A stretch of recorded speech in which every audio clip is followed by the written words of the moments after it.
சம்பள உயர்வு, காலி பணியிடங்களை நிரப்பக் கோரி இரண்டாவது நாளாக போராட்டத்தில் ஈடுபட்டுள்ள தூய்மை பணியாளர்கள் மதுரை மாநகராட்சி அலுவலகத்திற்குள்ளே நுழைய முயன்றதால் போலீசாருக்கும் தூய்மை பணியாளர்களுக்கும் இடையே தள்ளுமுள்ளு ஏற்பட்டது. இது தொடர்பான கூடுதல் தகவல்களை தருகிறார் எமது செய்தியாளர் ராஜ்குமார். ராஜ்குமார், வணக்கம். இது பற்றிய மேலும் விவரங்கள் என்ன, சொல்லுங்கள்.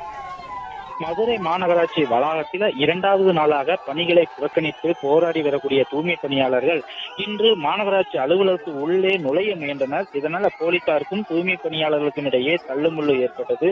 வாக்குவாதம் ஏற்பட்ட நிலையில் தள்ளுமுள்ளு ஏற்பட்டு உள்ளே சென்று அவர்கள் தற்போது மாநகராட்சி ஆணையாளர் அலுவலக வாயில் முன்பு அமர்ந்து தொடர்ந்து கோஷங்கள் எழுப்பி வருவதால் பரபரப்பு ஏற்பட்டிருக்கிறது. அரசாணைப்படி ஊதியம், சம்பள உயர்வு, காலி பணியிடங்களை நிரப்பிட கோரி உள்ளிட்ட பல்வேறு கோரிக்கைகளை வலியுறுத்தியும், அதுபோல அவர்கள் ஒப்பந்தம் எடுத்திருக்கக்கூடிய அவர்லாந்து அந்த ஒப்பந்த நிறுவனத்தின் பணி அந்த ஒப்பந்தத்தை கைவிட கோரியும் அவர்கள் தொடர்ந்து இரண்டாவது நாளாக மதுரை மாநகராட்சி வளாகத்துல தூய்மை பணியாளர்கள் சுமார் அந்த 100 வார்டுக்கு உட்பட்ட 500க்கும் மேற்பட்ட தூய்மை பணியாளர்கள் இரண்டாவது நாளாக இன்று வளாகத்தில் போராடி வந்தனர்.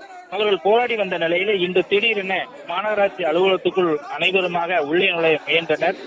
இதனால் அவர்களை உள்ளே நுழைய முயன்ற நிலையில் போலீசார் அவர்களை தடுத்து நிறுத்தியதால் வாக்குவாதம் ஏற்பட்டது. சிறிது நேரத்தில் தள்ளுமுள்ளு ஏற்பட்டு அவர்கள் அனைவருமாக உள்ளே நுழைந்து மாநகராட்சி ஆணையாளர் வாயில் முன்பு அமர்ந்து அவர்கள் தொடர்ந்து கோஷங்கள் எழுப்பி வருகிறார்கள். இதனால தூய்மை பணியாளர் போராடி வரக்கூடிய தூய்மை பணியாளர்களுக்கும் போலீசாருக்கும் இடையே சிறிது வாக்குவாதம் ஏற்பட்ட நிலையில் தற்பொழுது போலீசார் அவர்களிடம் பேச்சுவார்த்தை நடத்தி வருகிறார்கள்.